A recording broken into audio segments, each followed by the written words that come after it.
Huh?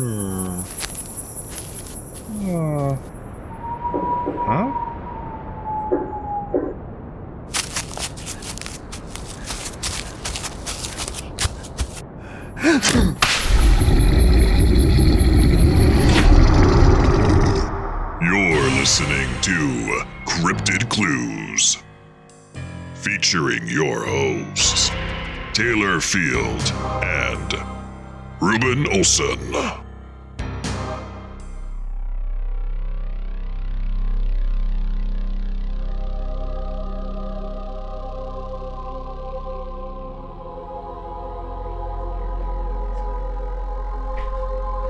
Welcome, people folk, to Cryptid Clues.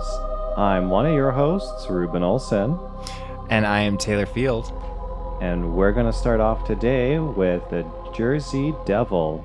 Yes, and before we get to that, I just have a couple plugs that we're just going to shout out. Be sure to check us out at CryptidClues.ca for a whole bunch of more information, including our blog, which we put out information that we write up based on our topics. And we also have our Patreon available, which has exclusive ad-free episodes, and then other episodes that we're kind of working at just to try to give you guys some incentive to kind of check out our Patreon that has exclusive content not available on our main feed. Yeah, I think that's it. We're all on social media. Yeah, Facebook, trying to get on Twitter. Oh, yeah, trying to get business cards to hand out. Trying to get some business cards, yeah. Yeah, we'll get maybe some interviews lined up in the future, too, for some more interesting episodes or extras for Patreon. But moving on, how do you feel about today's subject? I feel pretty good. Like, I mean, doing the research for something like this, like it's freaky. It is. And again, I think I mentioned it in the last episode, doing the research into all these other cryptids really pushes you into believing different things. I would always think of the Jersey Devil as like, oh, yeah, I don't know if I really believe it, but it's interesting how much information there really is on it. Quite a bit of lore and background to it. I didn't realize how far back it stretched. So why don't we delve into its appearance, first of all? Let's do If you it. don't know what the New Jersey Devil looks like, it is said to look like a flying bipedal animal with leathery bat-like wings stretched tight over bones, with a horse or goat-like head, horns or antlers, small clawed hands, long legs with cloven hooves, and a long forked tail. Yeah, I mean, that's nightmare. That's nightmarish. Speaking of nightmare, it also emits an ear-chilling, blood-curdling scream. Now, with its goat-like head, I can only picture a goat-like scream. You know how they scream like humans do, but a little bit more shrill? I'm just have like a bah, but that's not it. That's the wrong.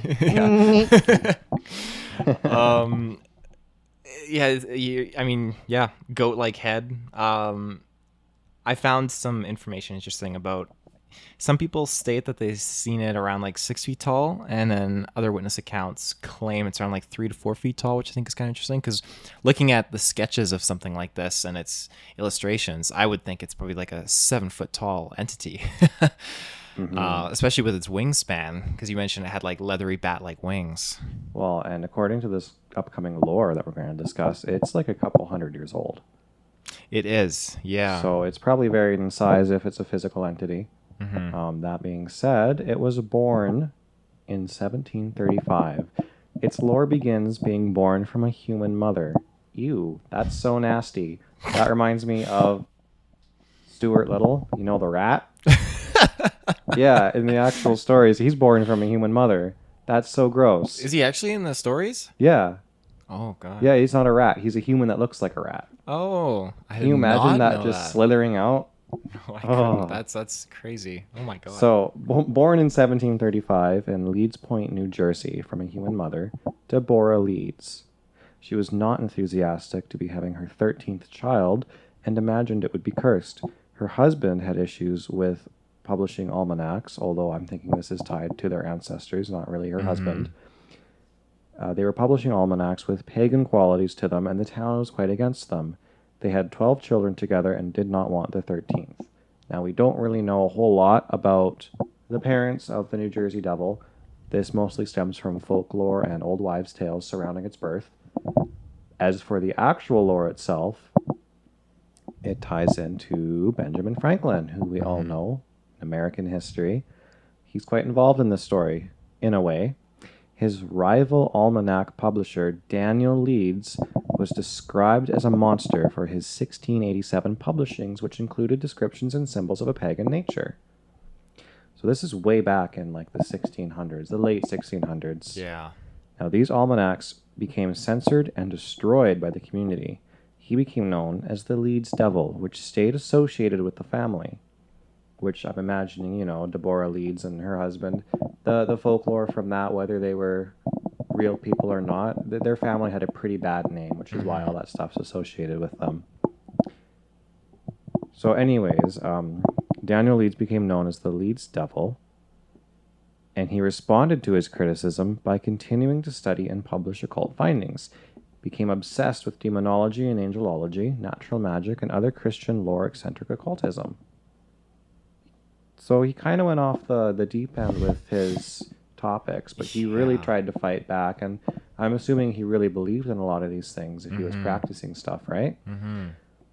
So now, moving on in the timeline a little bit, his son inherits his father's business and continues to rival Benjamin Franklin's publishings. So Benjamin Franklin's still dealing with the Leeds Devil at this point in the form of his son. And his son is including the Leeds family crest on all of his books now. Do you want to take a gander as to what the family crest looks like? There's some wings on it, don't it? Oh, yeah. The family crest showcases a wyvern. Mm-hmm. And for those of you who aren't familiar with the term, a wyvern is a subspecies of dragon whose wings are attached to the forearms. So if you ever see a big dragon in the movies and it's got big wings on its arms, it's a wyvern. Dragons have 4 separate legs, and then their wings are on top of the back of their body. Mm-hmm. When you get into something like, say, a drake, it's got just wings. No arms, just the wings up front, and then the 2 legs. Getting into some others, like a worm, I think it has wings and no legs at all. Yeah. I don't have anything to reference for all those, but that seems to be what I remember. So it's interesting to note that way back when, the Jersey Devil was already being depicted on their family crest in a way.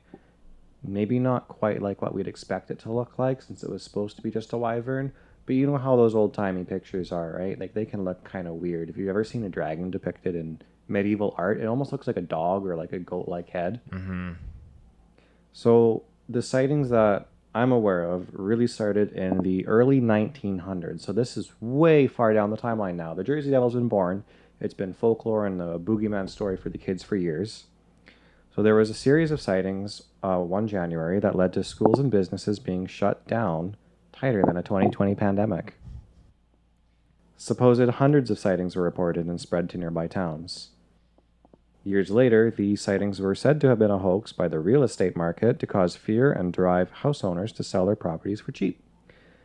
Fake hooved legs were discovered and said to have been used to fake some of the tracks left behind during the incidents.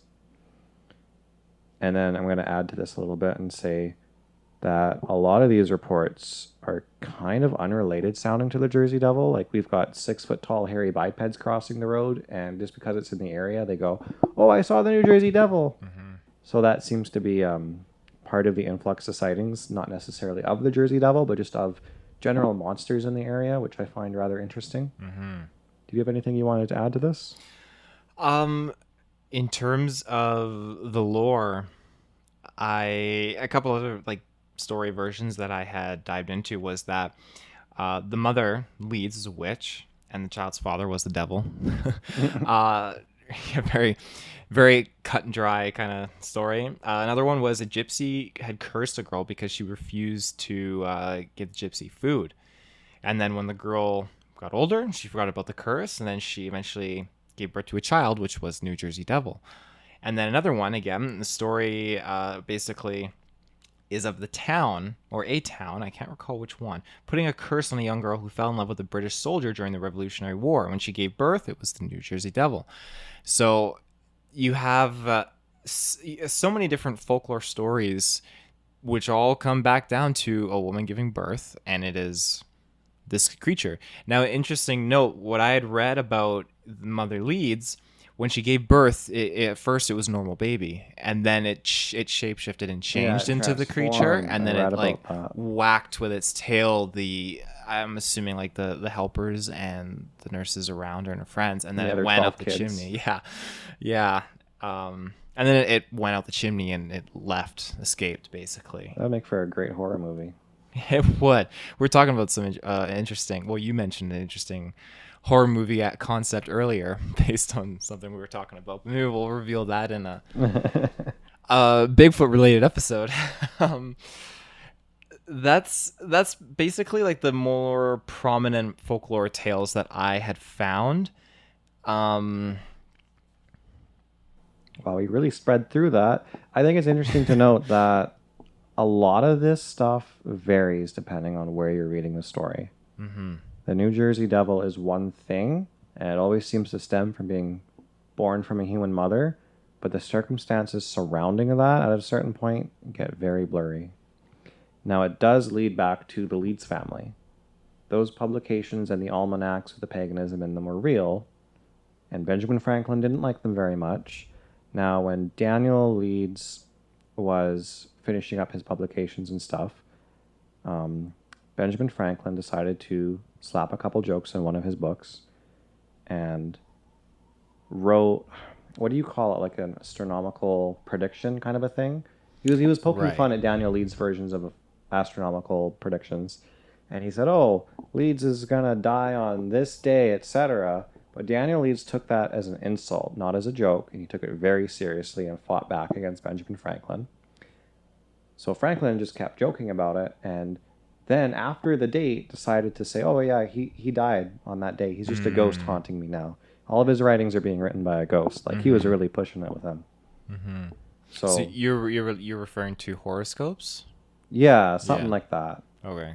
I don't remember the actual term, but it was in all these publications and the almanacs that they were kind of bickering back and forth, which is kind of funny, but I had heard that not heard. It's not like I'm talking at the corner store. You hear about that Leeds guy? you go down the street and they're like, talking about Benjamin Franklin lore. Yeah, doesn't happen very often. I had looked into the fact that he had lost, I believe, a few wives and multiple children. Did he not? I believe that was a few accounts and stories. Yeah, I recall that. Mm-hmm. So I find that kind of He interesting. was an unfortunate man. Yeah. A lot of unfortunate incidents. The community was against him, the whole Quaker community, for what he was putting in his almanacs. Mm-hmm. Then when he really branched out and started studying demonology and angelology, that just turned everybody against him, and they started calling him a monster and a devil, saying that he was evil and stuff, and that his family was cursed. So spreading that to his son now, and his son inherits the business. What's he set up for? I mean, he's going to keep publishing this stuff, and people are going to hate him. Yeah, exactly. So the whole Leeds family up at that point was just, they were considered to be an evil family. Mm-hmm. Now, if Daniel Leeds' son ended up sprouting the next couple set of people, and they gave birth to the New Jersey Devil, maybe there's some kind of weird curse involved in that. Yeah. It all depends on your outlook on whether this is a physical entity, a spiritual entity, a hoax, just folklore, like the boogeyman kind of a deal. Yeah. Like, who really knows what the New Jersey Devil is? And I think that's going to be our next segment. Is it time for an ad break? Yeah, we're going to take a quick ad break. 3, 2, 1. And we're back. Wow, I know, that was a long ad. It's long ad, good ads. And now we're here. We're talking about sightings. Oh, yeah, sightings. I said we're going to talk about what is it, but you know what? Oh. Sightings make sense. Didn't we talk about what it is earlier? Wasn't that like the first thing we... No, that's like my Disclose second to more. last topic where we really explore the things that could be. Right, yeah. That'll be after our later ad break. Yeah, okay, Yeah. so sorry to disappoint you folks. This is kind of a loose episode here, but I guess we're going to go with some sightings now. I did not write any down. Taylor did all the research on this end. Yeah, I was very curious on the sighting portion of this because you have significant historical characters. One specifically, Joseph, I'm going to butcher the last name, and forgive me, Bonaparte. Bonaparte. Okay. Is the te at the end? I don't know. Bonaparte? How is it spelled? Is there an E? Parte? There is an E at the end. It's Bonaparte. Bonaparte. You take the bone, you take it apart, eh? So when the Canadians pick away at the meat in their steak. Oh, yeah, Joseph Bonaparte, elder brother of Napoleon, claimed to have seen the Jersey Devil while hunting on his estate in 1820. I just find that really fascinating how you have such a prominent figure of history, or prominent figure related to an even more prominent figure in history, go through that experience. And it escalates more from there, because when you get from 1820 to the 1840s, then you have the devil being blamed for several livestock killings. And that carried out from the 40s right out to 41. Again, they had tracks that they found, screams were heard and accounted for. But then again, it could fall into that similar territory where you were speaking on realtors were trying to drive people out of the neighborhood, get the prices low so they could scoop up the properties, right? Yeah. I can't remember the date that you dated that. I don't think I had a date for it. It was just the early 1900s. Because early 1900s. I'd wrote down 1909, and I was wondering, I wanted to cross-reference with you if we had the same date. Okay. So yeah, around that period then, that's when it was going on. 1925, there was a farmer who supposedly shot an unidentified animal as it was stealing his chickens. He did get a photograph of the corpse. He showed it to, I think, roughly around 100 people in his town area. None of them were able to identify it, which I think is very interesting. Now, leading into its appearance and what it is, which we'll get to later, I will kind of come back to this when we get to that point of it being shot and it has a corpse. So just remember that when we get to the last segment of this episode. 1937, an unknown animal was recorded with red eyes, sighted by residents of Downingtown, Pennsylvania. So apparently it was very comparable to the Jersey Devil. Since then, more sightings resembling the creature, along with the tracks and noises, have been recorded. And then, 1909, newspapers published tons of claims, all that stuff. Now, there are lots of other accounts of political figures, I would say.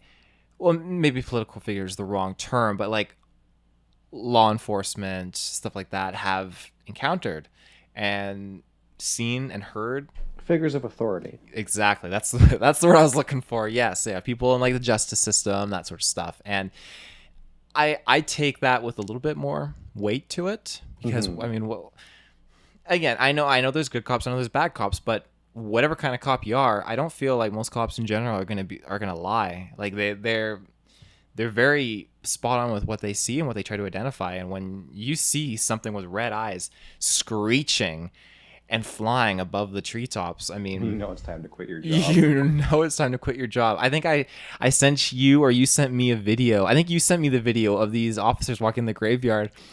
It's this blood-curdling scream, and they both fall and they run back. Yeah. I did send you that. Apparently that video was edited. They're running away from gunshots. The scream was superimposed over the video to replace the audio. Okay, well, the editor did a great job. I'm glad you told me that because I chuckle when I watch that. I'd be out of there. But that scenario reminds me of a case where you have a sighting with this creature. You hear that noise and you're gone. But again, these powers of authority, they're not going to fake it necessarily or lie. I mean, it puts too much on the line for their job. It certainly does. On the topic of encounters, although I didn't write anything down, I did read a couple offhand, and there was one where somebody was shooting at it, and they described it as having breathed fire back at them, like a wyvern. Interesting, really? Like a wyvern, or like a dragon of some kind, right? I thought that was interesting. That kind of stuck out to me. Breathe fire, wow. That is absolutely terrifying. Oh my gosh. I find it also interesting that the descriptions vary quite a bit, from the size to whether it has horns or antlers. Well, I guess especially the size. That's one thing that seems to change quite often. I'd love to dive further into the encounters and figure out, like, do the majority of sightings say it's around 4 feet tall, if at all? Like, where does this kind of lie? Maybe we can filter out some of the possible hoaxes that way, you know? So just cross-reference and Yeah, yeah. pinpoint things. Yeah, absolutely. Yeah. It's too hot to think. It's like 47 degrees here in the Okanagan today, and it is sweltering. So it really is. I apologize if I come off as not having myself collected enough for this. Reuben, put your shirt back on. But it feels so cool. On the note of encounters, gosh, I wish I could recount it properly. This entity has been spotted, not just New Jersey. It goes over several states that people see something, whether or not it is this thing, or again, it's like what you said, that, they see these bipedal hairy things crossing the street and they claim it's the Jersey Devil. I think that's probably the case, but this thing seems to be very prominent. If it's the same thing over the centuries, I don't know. Or maybe there's, again, you said, is it a physical thing? Is it... Or a spiritual thing. And that's what makes it less believable to me as a physical thing, is that there's only one of it, at least from the lore. I can't imagine an entire species of this thing out there. Like, unlike Ogopogo, which we discussed, maybe there is like a little group of them, or Bigfoot, as we know, with its different tribes, and there's tons of them out there. With the New Jersey Devil, it's like, there's one of it. Mm-hmm. And that'll, to me, that makes me think it's more of a spiritual thing, or like a demon or something. Mm-hmm. But if you want to start talking about what is the New Jersey Devil, I've got some good points to add to that. Well, before we get to that, we'll do an ad break. I do have two more things to sneak in there before we get to what it is. On the note of skeptics, there are many skeptics that believe the Jersey Devil is nothing more than a creative manifestation of early settlers, which, again, another piece of lore, you could say. Manifestation, that's something I'm going to bring up when we get to the next topic. Oh, I'm excited. Yeah. I'm giddy. The Pine Barrens. So in general, they've actually accumulated, obviously, many folklore legends. Apart from the Jersey Devil, there are lots of ghost reports coming out of there, which, again, I thought was very interesting. And after we get to what it is, after that, I have a few notes on basically like the terrain, the landscape, which we can kind of dabble in. But again, I just thought it was interesting, like a lot of ghost reports there. And as is the case with a lot of sightings of other cryptids, there are usually a lot of supernatural, ghostly attachments to these areas. And it's very intriguing. But again, it's those areas where people really get spooked. Yeah. The hair stands up on the back of your neck and you feel like you're going to see something. More often than not, that's usually where they end up seeing something. Mm-hmm. And that's where it can be so hard to define what is and isn't real, or what is and isn't spiritual. Well, and I guess that'll lead into the manifestation, which we will tackle after this ad break. And we're back. So, manifest us into this topic, Reuben. Sure. Before we get into that particular part of the topic, I want to expand that a little bit. I have some notes about whether or not a physical or spiritual creature really exists. I mean, most glimpses of any other cryptid or spooky happening in the area surrounding the Pine Barrens are kind of misnomered as the lead monster, which is another name for the New Jersey Devil. Imagine if this area is just, there's some Bigfoot in the area, maybe a couple other creepy looking things, some alien encounters, something like that. All it takes is for a glimpse of a shadow crossing the road that doesn't look like anything you know it is. People might say, oh, that's the New Jersey Devil that I saw. Mm-hmm. So what about normal things that aren't cryptids? There are a couple species of bats that inhabit New Jersey, and unfortunately they're pretty small. I can't debunk it as a bat. Big brown bats, I mean, you can expand their wing length to maybe your forearm. But I do find it interesting that the New Jersey Devil's wings are described as very bat-like and stretched over bone. Yeah. Very, very similar to a bat anyways. And that kind of got me thinking about hammerhead bats. Have you seen those things? I've never seen a hammerhead bat. Well, if anyone listening, Google an image of a hammerhead bat. And Taylor, if you Google an image as well, it comes up looking like it's got a goat head kind of a deal. Oh my God. Now, if you saw that thing flapping in front of you for like a second, and you're out in New Jersey, you might think you've seen the New Jersey Devil. However, Hammerhead bats are not native to New Jersey. They're mostly down in South Africa. They live in the left-hand corner of the map there. Wow, that's so unprofessional of me. They live on the west corner of the map. Left. But people bring over strange animals all the time. If somebody wanted an exotic pet, I don't know why you'd pick a hammerhead bat. But if there's only a couple of them brought over, or maybe some weird, very tiny population of them, that could explain a couple of the sightings. However, hammerhead bats aren't very large either. Maybe a little larger than brown bats, but... Look like they're bigger, judging from the photos, like bigger than a hand. Average guy's hand, so... Yeah, the big ones would have heads bigger than your hand, but I've seen plenty of photos of them too where they're just a normal bat size. Like you could hold it in your hand like a baby duck, you know? They're not huge. Moving on from that, deer. You've got the hooves, right? Yes. If the back end of a deer is crossing the road and it's got its little tail out, that's a bit of a stretch. I don't think people would mistake a deer. But if they saw the footprints or something like that, maybe you'd think, oh, the New Jersey Devil left some footprints behind. I saw something strange in the area. Maybe you could think it's a deer, although I'm very doubtful of that. And then the last thing for the natural realm is there are also 2 species of vultures that are native to New Jersey. Those can get pretty big, and they're pretty freaky looking. So if you had a vulture or something flapping around in the night for whatever reason and it goes by your car, I think I would mistake that for the New Jersey Devil.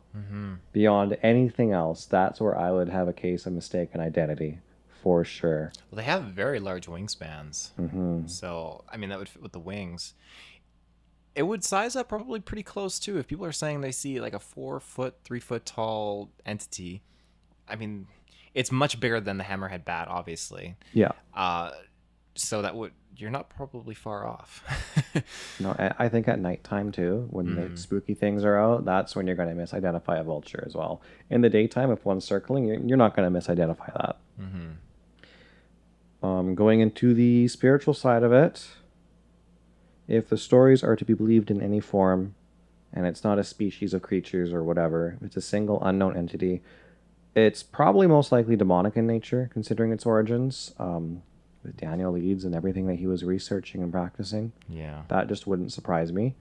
Alternatively, let's explore a topic that's a little bit outside the cryptid realm that accounts for manifestation of myths and legend. That sounds pretty out there, but you can Google this yourself and find out a little bit more detail than what I'm going to give you. Tulpas. Have you heard that before? Tulpas? Tulpas. It sounds familiar, but I can't pinpoint it. Tulpas are, to put it into very loose terms, the manifestation or creation of something simply by enough people believing in its existence. So in modern times, there are some people that maybe practice, like, I don't think it's hermeticism or hermeticism, how you pronounce that, different forms of magic and some... Like New Age? Some viewpoints where they've kind of studied things like this, but in modern times... tulpa would be considered to be more like believing in an imaginary friend. It's one that once you practice its habits and believe in it hard enough, in your mind it kind of becomes autonomous and requires very little thought from the practitioner to imagine that it's really there. Kind of like creating a second personality that you talk to in your head. I know, just daily thought, in my head, I talk to myself a lot. I'm assuming that's fairly normal. But if you were to talk to somebody else in your head, it's still you. And you kept doing that, and they developed a certain personality because you just make them talk that way. Eventually your brain kind of takes over and you're not putting effort into it, right? Yeah. It's kind of like there's a second person inside your head talking back to you. Tulpa is kind of like an extended version of that. Now, some people go crazy with these and find they're unable to rid themselves of the tulpa later. It becomes so real to them because they practice it so hard that now they're kind of stuck with this second person or personality in their head, and they're constantly haunted by a being that they created and only they can imagine. Yeah. Going back, though, with the widespread legend of the Jersey Devil, and it's concentrated so densely in New Jersey, the acceptance of its evil-natured existence by the population from the 1800s to late 1900s, although I feel like people are less likely to believe in it today. The creation of the Jersey Devil or the manifestation of a demon taking its form could be possible if we're exploring the Tulpa topic. Okay. After all, if a random number generator and quantum experiments can be affected by thought, I'd imagine scientifically, if that quantum experiment is real, then there's a basis for at least part of our reality being affected by mass belief. Yeah. If you don't know of the random number generator experiments, definitely look those up. Those are super interesting and really change your outlook on life. Mm-hmm. I like that. It's like my sister very much advocates for what is the proper term? It's like an equivalent of like a manifestation board. You pull things out of a magazine and you put it on paper, put it above your bed. Every day when you wake up, you see it and you're manifesting those things in your life. It's sort of something along those lines, but the way you're describing it sounds like a much more unhealthy unhealthy way. Like a healthy way to do it would be if you don't really like your job and you go to work every day and you go, I love my job. I love my job. I love my job. Eventually you really start to believe it, like fake it till you make it, right? Yeah. It's kind of like one of those things where you normally do that naturally and it affects you a certain way. Although that's almost more like brainwashing, I would say. It's brainwashing yourself. You're brainwashing yourself to love work that you hate. I really do love my job, though. Well, that's good. Yeah, it doesn't even become a job if you love it. It's perfect. What other? Do you have any other ideas on like what it is, or? No, actually, if I kind of covered all my thoughts. What are yours? Well, in terms of what it could be, I decided to kind of like look off the rails a little bit, and I was kind of looking up Baphomet. Mm-hmm. And I only did that just because of the similarities. Now, again, it does have drastic differences still in its accounts. Like the wings are different. The head is close, but different to a degree. But hooves, feet, tail, all that jazz, it's very similar. Now, as far as the hands go, I mean, that goes into like what you're talking about. You know, you have wyverns where the wings are kind of like part of the hands, like sort of thing like that. But I was just curious about Baphomet and its relation to it. And I mean, Baphomet, you have a deity that was... I don't know a lot about the Knights Templar. Only what I had found out and read is that there is some interesting ties between them and this thing called Baphomet. I thought you would have learned all about the Knights Templar from Assassin's Creed. Well, yeah. Unfortunately, those games are not as accurate as I would love them to be. But yeah, Baphomet, I mean, I believe it's mentions of him, or not him, not going to refer to this demon as a him. It was referenced as early as 1307, which, I mean, that goes back a long, long, long time. And if you have a creature like this that is associated with demonology and practices to conjure similar looking things like that, and then you have that being brought over into all this Leeds family lore where no matter what this folklore tale is, there's always several different instances where a woman is giving birth to something that turns out to be demonic. Mm-hmm. In entity, whatnot, who knows? Now, is it the same thing that's been traveling through the centuries? I don't know. I have heard accounts of people saying they've seen, again, Baphomet looking things, and they've shot them and they've killed these things and they've returned. Like goat men, right? Yeah. And they come back after they kill them and they're gone. But these things have been sprouting out everywhere, but they seem to be afflicted by bullets. Now, I don't know what happens to their bodies. Obviously, I'm not there. I can't deduce it. I haven't even seen one of these in real life, and I hope never to. But it's just interesting how, like I mentioned earlier, this one guy, he managed to shoot one and capture a photograph of its corpse. And it's crazy because I do think that there's multiple of these things out there, but I don't know where the line is drawn between it being a physical thing and a spiritual thing. I'm torn because, like I said, these things are being shot at, but I think that these things are spiritual enough that they're conjured, manifested, like you said, manifested in the sense where people say it again and again and again so that they believe that it's real, I don't know.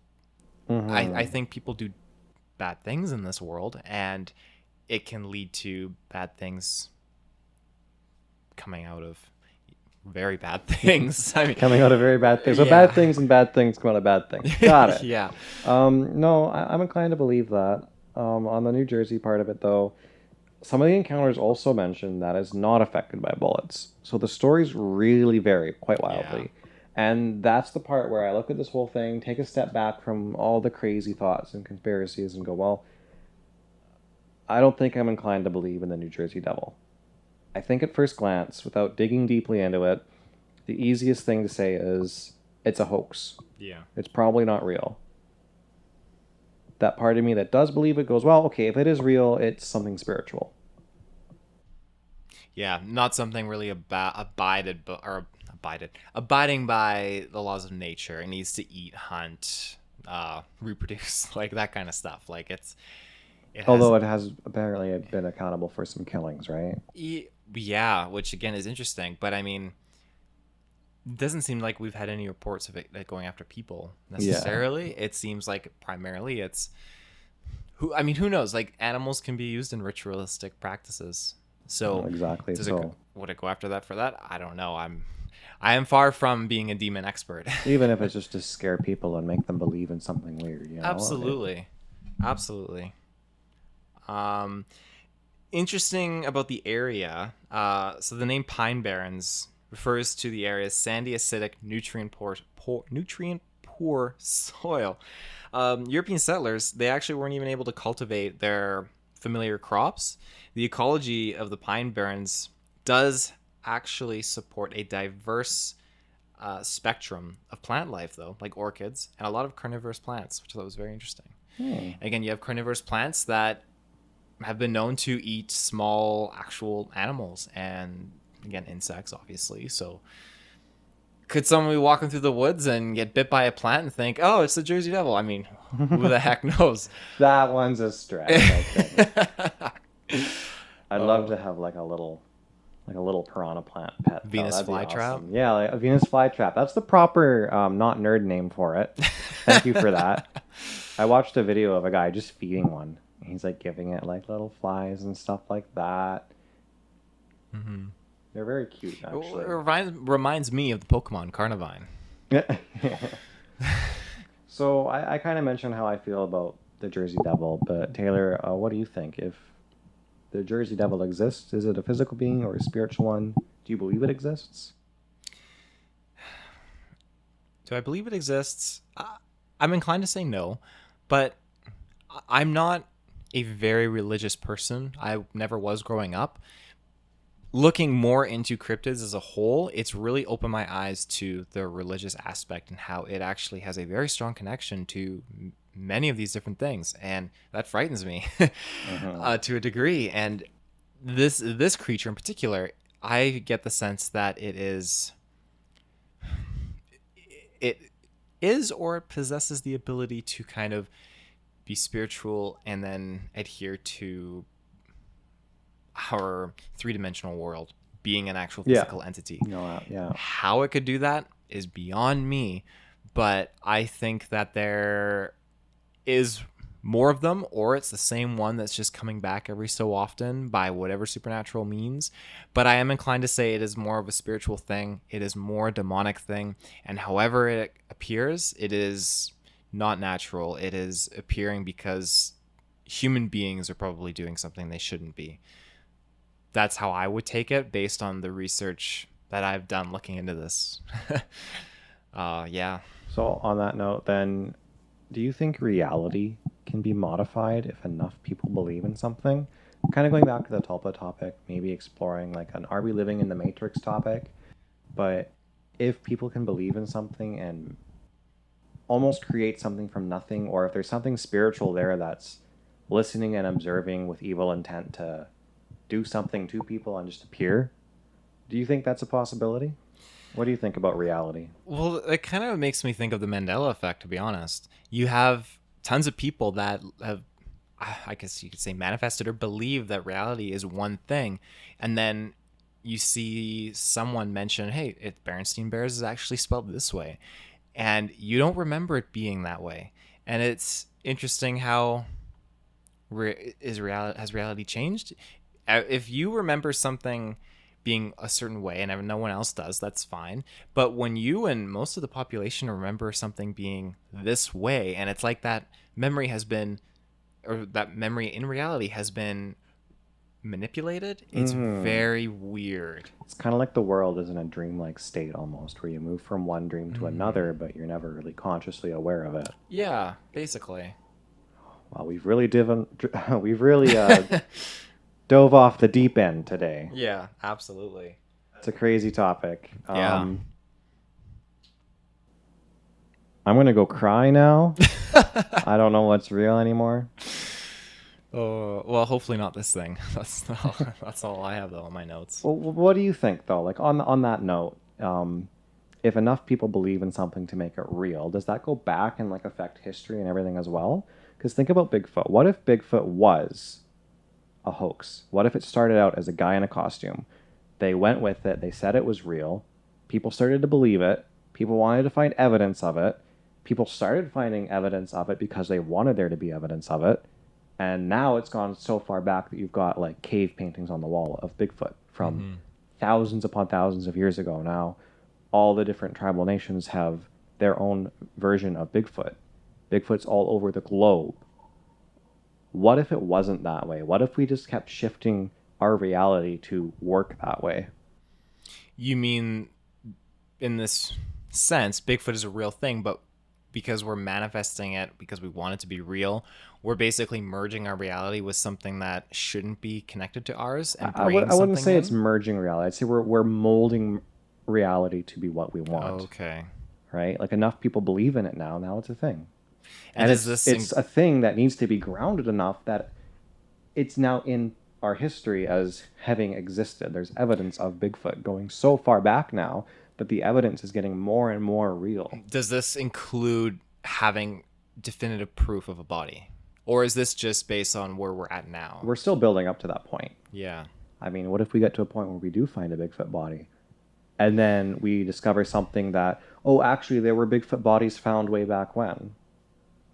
And we just keep building upon this conspiracy world. I mean, it's totally possible. This is where we lose all our subscribers. They're just going to think we're crazy. Well, hopefully they appreciate this. Or not appreciate. I don't want to like egotistical. Hopefully they understand and they can kind of connect, I guess, to a degree to what we're talking about. It's just a fun show, people. I mean, if you come into the cryptid realm, you're going to hear lots of different theories. Yeah. All of it being theories, because the actual hard evidence is very hard to come by. So we just explore all the fun topics, including the crazy sounding ones. That doesn't mean we're crazy people. Then, well, I guess I'm kind of crazy. Oh God, I'm crazy. But I mean, we don't have the proof ourselves. I mean, well, we're going to be, again, we'll go out and we'll do a little bit of exploring adventures and stuff like that, just for our own fun, curious of mind. But again, we're... don't believe in everything then. Yeah. Well, let's believe in one thing at a time so we don't have too many encounters, Taylor. Yeah, absolutely. Oh my God. It's just, it comes down to just no one really knows the truth of these things. Again, there are people that, again, especially with when you have this scenario where people experience these things and they see these things, it's crazy because to them that is real. And I will never tell someone that if they experience something like this, I'm never going to tell them it's not real. Definitely not, because to them it is real. They saw it, they experienced something.